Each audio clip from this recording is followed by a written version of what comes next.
Hello and welcome to the Med-Free Mental Fitness Podcast, a space for honest, thought-provoking conversations about mental health, medication, and the alternative paths people have taken to find healing and wholeness.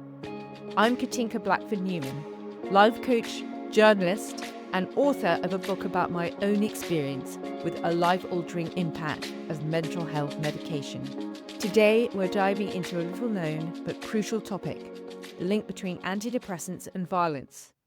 Whilst rare, these medications can sometimes trigger aggression and, in tragic cases, even homicide. I'll be speaking with the author of a powerful new book that uncovers these hidden risks. Today, I would like to welcome Ed Jones, author of Medication, Mental Illness, and Murder: What Really Killed the Crespi Twins. In 2005, Kim Crespi had what she described as the perfect life. She and her husband David had 5 healthy, happy children. In less than 40 minutes, their life was destroyed. Kim came home to find that her husband David had murdered their 5-year-old twin daughters. No one could understand why. In this quite incredible book, Ed goes on a journey to discover that David had recently been put on the antidepressant Prozac, which has a rare side effect and can cause some people to become psychotic, suicidal, violent, and homicidal. So this isn't just conjecture. There have been many cases around the world where drug companies have paid out large amounts in civil claims, and judges in criminal cases have ruled that people have killed as a result of antidepressants. What is so compelling about your book is that you have a personal connection with the Crespis. Yes. Ed, tell me about how you first came across this story, because this is, for me, what makes the book so special.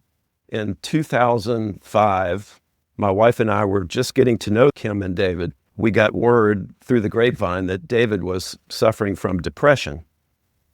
So I, who had by then suffered through 3 major depressive episodes, I told my wife to tell David that if he ever needed somebody to talk with, be there by his side, however I could help, I would be there. On January 20th, 2006, we got a phone call from a distraught friend who told us that Kim left to get a haircut at 12:05. And then at 12:37, he picked up the phone and called 911. The first thing he says is, "I just killed my 2 daughters." Police department? Yeah, I just killed my 2 daughters. You just what?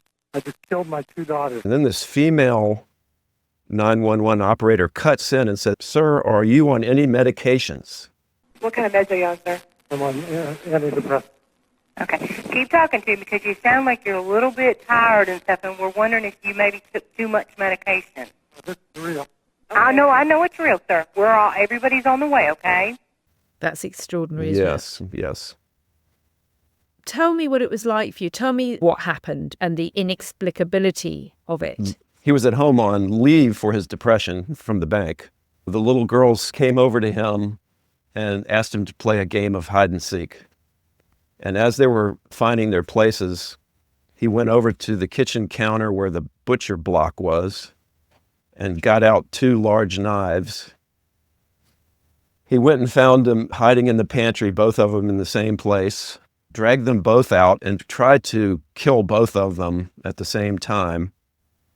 He started with Samantha, and then while he was stabbing Samantha, Tess ran upstairs to her favorite hiding place, which was in his closet behind his clothes.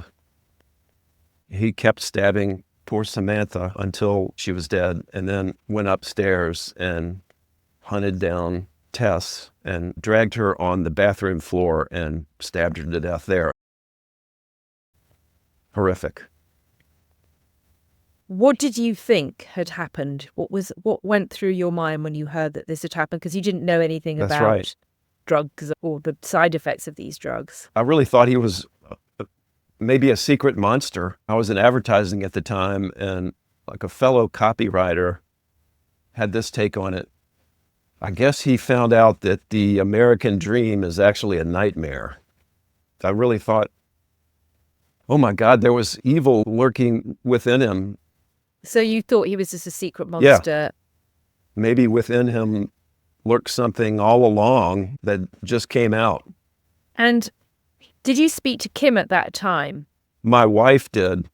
What happened in the aftermath was that Kim was taken from there in a squad car up to police headquarters in downtown Charlotte. And the poor 3 surviving children, the police came to their schools, picked them up in their squad car, and took them to downtown Charlotte to interview all of them separately.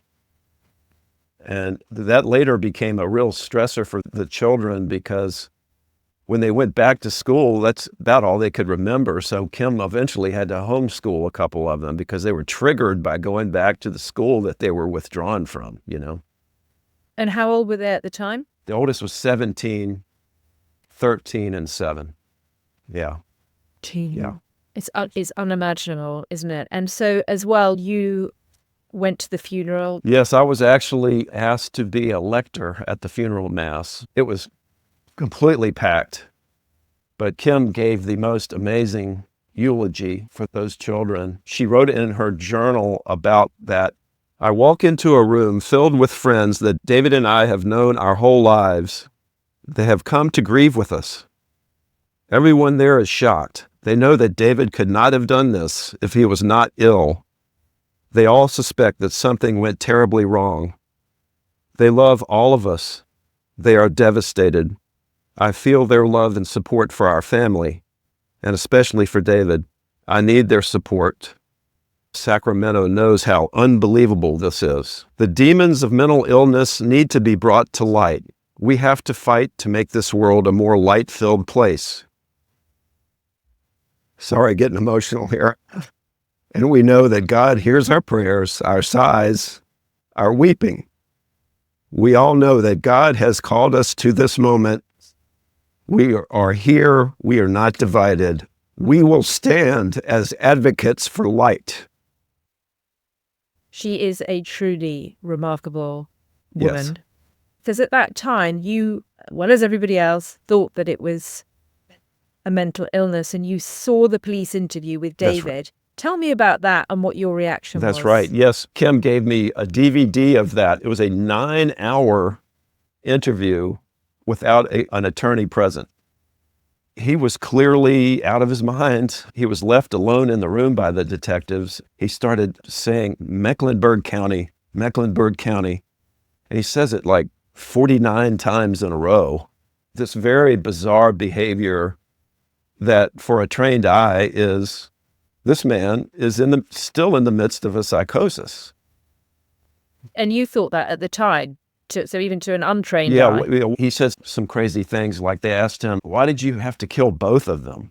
And he said, because they're twins, they go together. Just totally irrational, and many other irrational statements. And yeah, during the Superior Court hearing, his defense lawyer seized on a lot of that and explored that. He actually faced the death penalty, Yes. didn't he? Kim and David's brother both kept asking, can't we explore the insanity plea? And what came back from the lawyers was that the North Carolina mental health facilities were notorious for being just utterly inadequate. The saying was that if you don't enter one of these facilities insane, they will make you so. So if they were told that the mental health care that David would get, ironically, in a prison would be better than he would get in the North Carolina mental health system. In North Carolina, the largest provider of mental health services is our jails and prisons. Wow. So pleading guilty and getting 2 consecutive life terms was deemed the best of just terrible alternatives. So what sort of state was David in at this time? Because he was then medicated, wasn't he? When he made a statement at the end of his Superior Court hearing, he had now been switched to Lexapro, I think some other antipsychotic, and lithium. So yeah, he was now in another kind of drug state. What changes? Tell me again about this crucial turning point where, and how long after the killings did this happen? The real turning point was Kim reading Medication Madness by Dr. Peter Breggin. It's a very influential book. The book says these psychiatric drugs can absolutely make sane people do incredibly insane things. And the book also just does a great job of describing the side effect of akathisia. And that's very key. Can you explain to our listeners what akathisia is? Because not many people know what that is. It basically means the inability to sit still. And here's the interesting thing in relation to the Crespi case. 15 hours before David killed his twins, he was playing a board game with the entire family, including the little twins. And they noticed that David was pacing like madly, restlessly, and they're all like, what the heck is going on? And then later, Kim noticed that David was jumping in and out of their bed erratically. This is like a glaring illustration of what akathisia is. It's a sign that your body is going into toxicity, right? And it should also be a sign to anybody observing it that the person is in danger of harming themselves or harming somebody else. And if the Crespis had known this, those two little girls may still be alive today. So Peter Breggin's book recounts many cases, and your book as well. Yes. Recounts many, many cases around the world where judges have ruled that people have killed as a direct result Yes. of having an adverse effect from these drugs. So I think the first case was an Australian called David Hawkins, who you mentioned in your book. I did. No history of mental illness. He killed his wife, and the judge ruled that it was because he was suffering an adverse effect. Now, of course, David Crespi was prescribed Prozac just 7 days before the killing, wasn't he? Exactly. And as you describe in the book, he was displaying all the signs of drug toxicity, which is a very painful condition called akathisia, where people can't sit still and it drives people to take their own lives because the agony is so much, and also to commit bizarre acts of violence. Yes. And it can also lead to psychosis, which in its again can lead people to doing quite bizarre things. Yes, exactly. As you know from firsthand. As I know from firsthand, absolutely, yes. When I read about this, I relive my own experience, which was in 2012, where I took citalopram. It was for sleepless nights. I was stressed going through a divorce, and I think just after 2 or 3 doses, I went into a full-blown psychosis, and I honestly thought that I had killed my children, and I stabbed myself. Right. So to this day, I am thankful. I know in my heart of hearts that it could have been the other way round, that I could so easily have stabbed my children.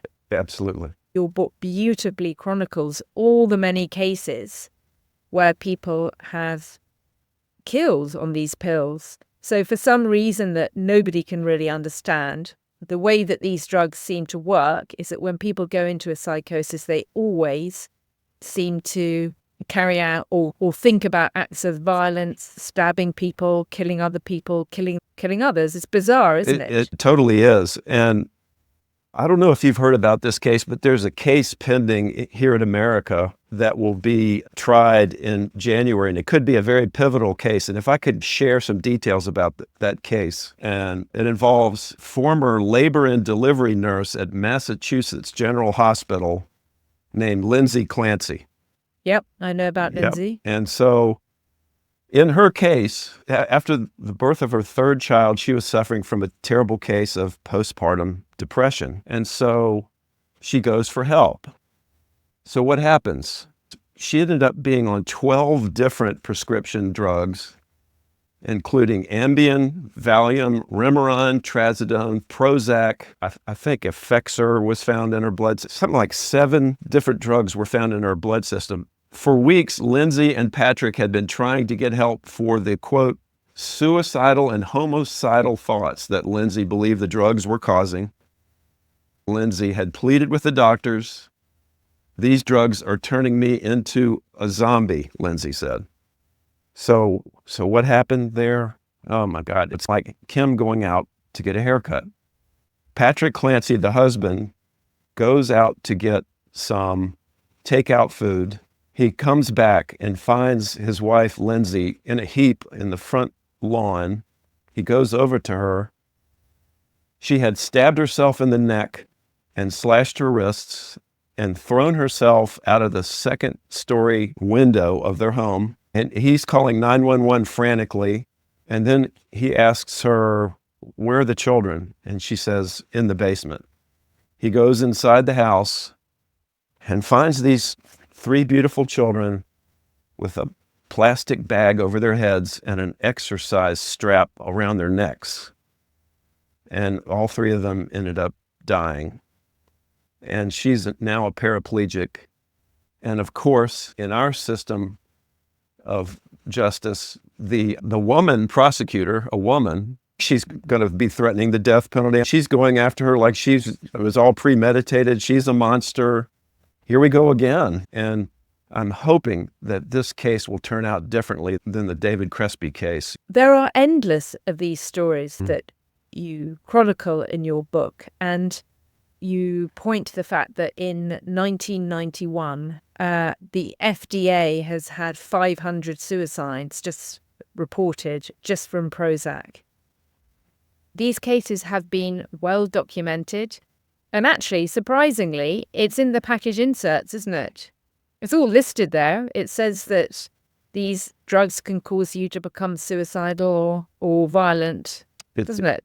It's there, isn't it, as a known side effect, but somehow we don't seem to take any notice. That's right. And the doctors and psychiatrists who prescribe them don't do a very good job of the informed consent thing, where they should sit down with a patient and say, these are the pros and the cons, and insist that they come back within a week or 2, because that's the most dangerous time, right?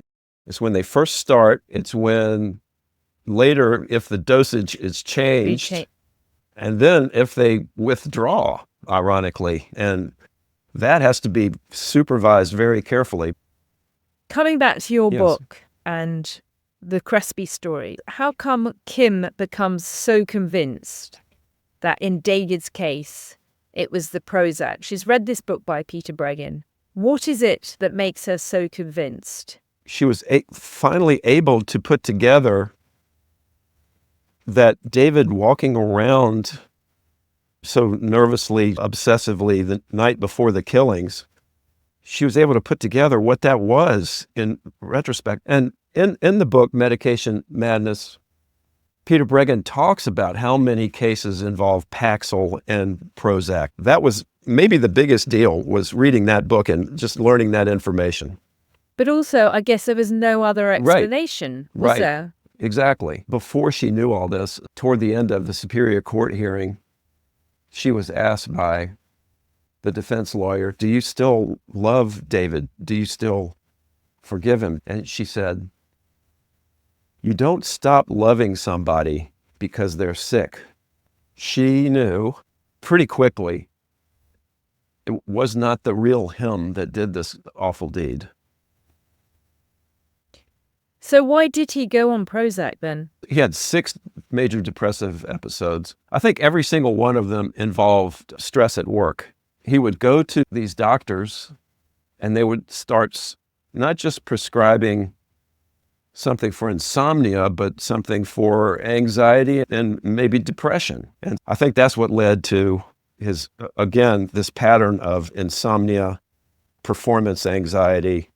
Then he goes to a doctor, and then they start cocktails of drugs. Because the argument that I hear quite a lot from people is, oh, if someone's on an antidepressant, they're sick anyway. Yeah, exactly. What's flawed with that logic? Exactly. I recently discovered that somebody we both know is Dr. David Healy. He mentions on this, in 1983, 9 years before the launch of Zoloft in the United States, 21 years before the FDA required Pfizer to put a black box warning on Zoloft, Pfizer had done a healthy volunteer trial on Zoloft in the UK. They recruited 12 women for this trial. Half of them were to be given Zoloft, the other half were given a placebo. The trial was due to run for 2 weeks, but it was stopped after 1 week because every single woman taking Zoloft had become anxious, apprehensive, agitated. 1 or 2 had begun to voice thoughts about harming others. All of the things that led the FDA to put a black box warning on this drug 21 years later were there in 1983. So there's a clear-cut case of these drugs causing these mental illnesses. Yeah, healthy volunteers. Yes. Having thoughts of violence and Women. suicide. Women, too. A lot of people don't think that just these men. No. There have been many cases, as documented in your book, where courts have ruled that to be the case, isn't it? So this isn't just conjecture. That's right. So tell me what happened then with David. You visited him in prison, didn't you? Yes, I visited him about a year and a half after the killings. He's, of course, taken to prison, and there's a prison intake kind of psychiatrist who talks to him. He's talking about being a religious leader who can pass through walls. He talks about that at the time of the killings, the sprinklers in his front lawn were telling him to do this. They, of course, put him into a suicide watch cell. And the first thing that he hears is another inmate from a distance yell out to him, "Good luck in there. The last guy that was in there killed himself." He was eventually put in a cell in the mental health ward. He wrote to me that it was crawling with cockroaches and mice. So just to be clear, he's on a cocktail of drugs at this point, right? Exactly. Oh, yeah. When he got into prison, they switched him to Lexapro, some other antipsychotic, and lithium. Okay, so just to say, Lexapro is citalopram in the UK. That's right. The lithium starts to damage his liver. I think he was having side effects from the other drugs. And so he decided to withdraw from the drugs. He was in this incredible withdrawal effect kind of stage, but he eventually got through it. And he returned to being the very calm, compassionate person that he was before he started taking all these drugs. And of course, the full impact of what he did re-hit him. And he's been dealing with that ever since. The hardest thing is to forgive yourself. He was so incredibly remorseful. He had a picture of his little girls there in his cell. Every morning, first thing he did was look at that picture and prayed for their forgiveness and cried. Wow. But he does understand that it was the drug. Oh, yes. Or he believes that it was a drug. And has that helped him come to terms with what's happened? I think it did for a long time. I think he's still, in spite of all that, still is wrestling with forgiving himself. Even though these things were causing this, why didn't I have the willpower to stop myself? Wow. So Kim, of course, has stood by him all this time, and she was honored the Hero of Forgiveness Award by the Worldwide Forgiveness Alliance. Exactly, yes. Flown out to San Francisco to receive that. Tell me about Kim now. She's very sick, isn't she? She's got Parkinson's. She has a number of years now, and she's now to the point where she needs 24/7 care. She can't feed herself. She can't walk, of course. She can't go to the bathroom. She can't cook. But she has never given up hope. She prays constantly for the success of this project, and she prays constantly that somehow David will be released. And by the way, there is a lawyer, a very high-powered lawyer, I can't name him, who is vowing to do pro bono, trying to have the case re-examined. So Good. and I will say that me being on a podcast like this, she'll listen to it later, and that just lifts her up incredibly. I hope it's okay to say this. If anybody listening to this feels motivated to offer their support to Kim and her family, there is a website, CrespiFamilyHope.org. So you can go there and express your support in any way you feel appropriate. Yes, thank you for that. So what do you think that she wants to happen? What would she be campaigning for if she was well enough? Yeah, we hope it will prevent other families from suffering a tragedy similar to the Crespi family tragedy, that it will point people toward better mental health care solutions than these pills. If her story and the story of her family could help save a single life, that would redeem all this. Well, without doubt, lives would be saved, wouldn't they, if people understood Yes. that whilst these pills can be helpful for people, this is a side effect. The drug companies say that it happens 1 in 100 cases. Experts say that it happens far more frequently. The unpublished trials say that it happens more than that. But even 1 in 100, with the amount of people that are on these pills, is quite a large number, isn't it? It sure is. Looking back, you were a friend of the family at the time. What would you have said to David Crespi if he'd come to you at that time and said, you know what, Ed, I'm really struggling with stress at work? Yeah. What would you have said? Wow. Yeah. Struggling with stress at work. First of all, a lot of people are in that same boat. I've certainly been in that boat.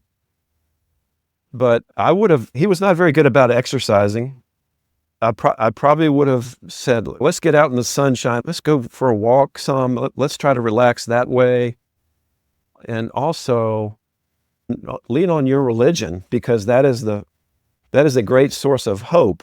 Probably said, look at your family. They love you unconditionally. They'll love you even if they reduce your salary or something like that. Don't let your self-worth be tied up in your performance. I probably would have said that, learning from my experience. Absolutely. And this awful tragedy could have been avoided. Of course, if David had sought help somewhere else, whether it was through therapy, talking to friends, or whatever. Yeah. So, Ed, congratulations. It's a really gripping book. Thank you. It's an amazing mixture of investigation and heartbreaking human interest story. Thank you. That's all from me, Katinka Blackford Newman. If you wish to contact me, you can do so at www.kbnlifecoaching.co.uk. Medication, Mental Illness and Murder, What Killed the Crespi Twins by Ed Jones is out now. It's available on Amazon and in bookstores. And you can also find it on Ed's website, which is edwardleejones.com, where you can also contact Ed. Hi. Fantastic. Thank you so much. Thank you.